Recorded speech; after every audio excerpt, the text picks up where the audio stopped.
तो दोस्तों स्वागत है आपका यूट्यूब चैनल सेमेस्टर एग्जाम पर।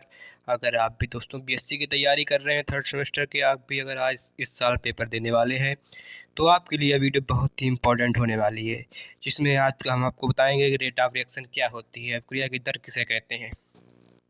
तो दोस्तों आप पहले तो समझिए अभिक्रिया की दर होती क्या है। अभिक्रिया की दर दोस्तों जैसे कि कोई पदार्थ यानी कि जो रिएक्टेंट होता है, मतलब जो अभिकारक अभिकारक क्या होता है, जो हमारे अभिक्रिया की यानी कि जो अभिक्रिया होती है उसके जो लेफ्ट हैंड साइड में होता है वो हमारा रिएक्टेंट कहलाता है। ठीक है, तो यानी कि रेट ऑफ रिएक्शन होती है कि जितना रिएक्टेंट होता है वो जितना कितने समय में कितना कम हो रहा है। यानी कि जो रेट ऑफ रिएक्शन में क्या होता है कि जो हमारा रिएक्टेंट होता है जिसे हम आर से लिखते हैं, आर इक्वल यानी कि पी होता है, यानी रिएक्टेंट से प्रोडक्ट बन रहा है।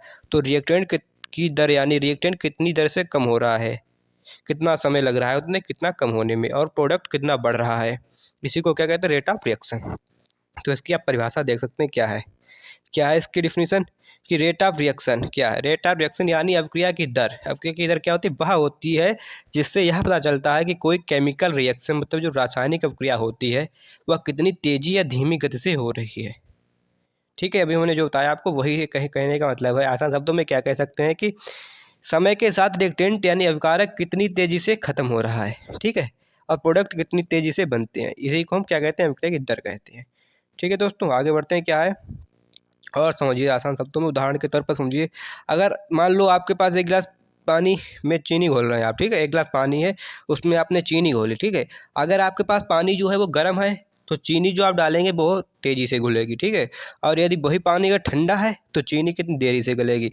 इसी को क्या कहते हैं, अभिक्रिया की दर, यानी कि चीनी जितनी जल्दी घुलेगी उस यानी कि यही एक दर होती, जितनी तेजी से गलेगी उतनी ही यानी कि अभिक्रिया की जो रेट होती है वो तेज होती है, ठीक है।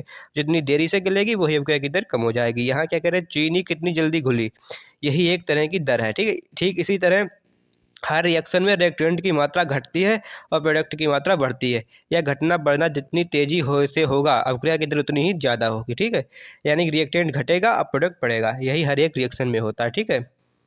फिर क्या है, रोजमर्रा के उदाहरण में आप क्या देख सकते हैं, आपने देखा होगा अपने आस पड़ोस में लोहे देखे, लोहा पड़ा हुआ देखा होगा, ठीक है, उसमें जंग लग जाती है, लेकिन ये जंग बहुत धीमे धीमे यानी कि बहुत ही कम समय, यानी कि इसको समय बहुत ज़्यादा लग जाता है, बहुत धीरे धीरे होता है, यानी कि यह बहुत धीमी गति से होती है, इसलिए इसको क्या कहते हैं, यह बहुत धीमी अभिक्रिया है, ठीक है। इसमें कई दिन या महीने भी लग जाते हैं। फिर क्या आता है, पटाखा जलना। आपने दिवाली में पटाखे जलाए होंगे, ठीक है, तो देखा होगा जब आप पटाखे में आग लगाते हैं तो कुछ ही समय यानी कुछ ही सेकंडों में वो पटाखा दग जाता है, ठीक है।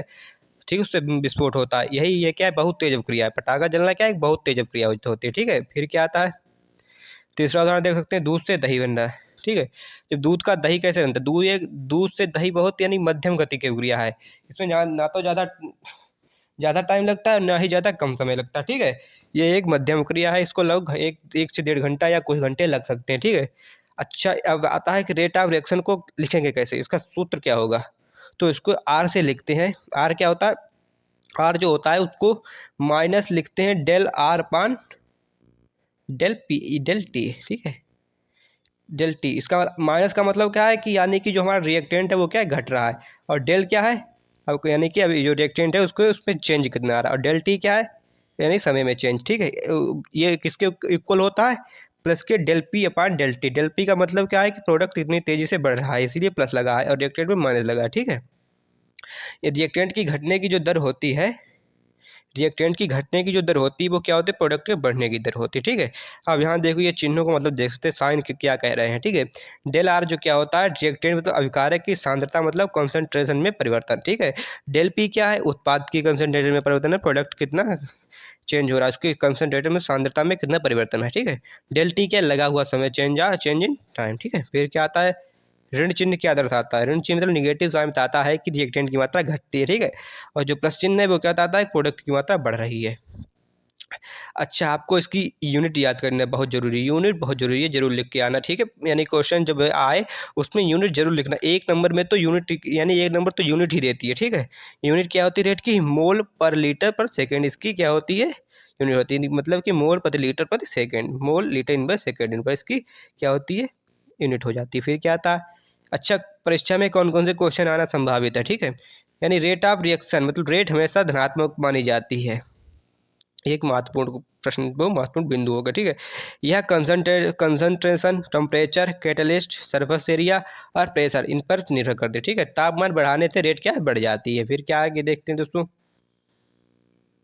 अच्छा, कैटलिस्ट मतलब उत्प्रेरक। उत्प्रेरक क्या चीज़, उत्प्रेरक एक तरह का ऐसा कार्य करता है कि ये अभिक्रिया में अगर हम लगा देते हैं, अभिक्रिया अगर इसमें ये भाग लेता है तो क्या होता है, अभिक्रिया में अगर ये भाग लेगा तो ये जो अभिक्रिया की गति को बढ़ा देगा, ठीक है। और ये बिल्कुल खर्च नहीं होता, यानी कि अभिक्रिया पूर्ण हो जाएगी और ये ज्यों का त्यों बचा रहेगा, ठीक है। कैटलिस्ट क्या है, उत्प्रेरक डालने पर रेट बढ़ जाती है पर कैटलिस्ट खुद खर्च नहीं होता, ठीक है। समय के साथ रेट ऑफ रिएक्शन सामान्यतः घटती जाती है, यानी कि जितना जितना समय बढ़ेगा रेट ऑफ रिएक्शन घट जाती है, क्योंकि जो रिएक्टेंट होता है उसकी मात्रा कम हो जाती है, इसलिए रेट ऑफ रिएक्शन धीरे धीरे स्लो होती जाती है, ठीक है। फिर क्या आगे आता है, एमसीक्यू देखिए बहुत ही आसान है। अगर आपने ऊपर ये सही से क्वेश्चन सभी पढ़े हैं, पूरी थ्योरी अगर सही से पढ़ ली है तो आपके लिए एमसीक्यू बहुत ही सरल हो जाएगा। क्या है देखो, पहला एमसीक्यू क्या है, रेट ऑफ रिएक्शन किस पर निर्भर नहीं करती, अभी मैंने आपको बताया। टेम्परेचर पर निर्भर करती है, कैटलिस्ट पर निर्भर करती है, कंसंट्रेशन पर निर्भर करती है, बल्कि रंग पर निर्भर नहीं करती, मतलब कलर पर कोई, इस पर कलर कोई प्रभाव नहीं डालता, ठीक है। फिर क्या आता है, रेट ऑफ रिएक्शन की एसआई यूनिट क्या है, ये भी आपको बताया मैंने अभी, मोल लीटर इनवर्स सेकेंड पर इसकी एसआई यूनिट हो जाती है, ठीक है। फिर क्या आता है कि कैटलिस्ट मिलाने पर रेट ऑफ रिएक्शन का क्या होता है, अगर कैटलिस्ट मिला दें तो रेट ऑफ रिएक्शन का क्या होगा, यानी रेट ऑफ रिएक्शन बढ़ जाएगी, बी आंसर इसका सही हो जाएगा, ठीक है। फिर क्या आता है, लोहे में जंग लगना किस प्रकार की अभिक्रिया है, बहुत तेज, बहुत धीमी, तुरंत या कोई नहीं। तो लोहे में जंग बहुत ही धीरे धीरे धीरे, यानी कि बहुत धीमी गति से होती है, ठीक है। बी आंसर सही हो जाएगा इसका। फिर क्या आता है, सूत्र में ऋण चिन्ह क्या दर्शाता है, प्रोडक्ट बढ़ने, यानी ऋण चिन्ह किसके लिए लगाया जाता है, प्रोडक्ट बढ़ने के लिए, रिएक्टेंट घटने के लिए, समय के लिए, इनमें से कोई नहीं। तो इसका आंसर क्या हो जाएगा, इसका राइट आंसर क्या हो जाएगा, रिएक्टेंट घटने के लिए का सही ऑप्शन हो जाएगा, फिर ठीक है। फिर क्या आता है दोस्तों, यहीं तक टॉपिक था, ठीक है। आगे देखते हैं क्या है, आगे आपके लिए नया टॉपिक लाने वाले दोस्तों, सब्सक्राइब कर लीजिए हमारे चैनल। और अगर ये पीडीएफ आप चाहते हैं तो ये पीडीएफ आप लोगों को हमारे टेलीग्राम चैनल पर मिल जाएगा, जो कि सेमेस्टर एग्जाम के नाम से है, ठीक है। मैंने पीडीएफ का लिंक सेमेस्टर एग्जाम का जो है लिंक डाल दिया है टेलीग्राम का, हम डिस्क्रिप्शन बॉक्स में, वहाँ से आप इसे सीधे परचेस कर सकते हैं। अब वहाँ आपको क्विज भी मिलते हैं, ठीक है दोस्तों।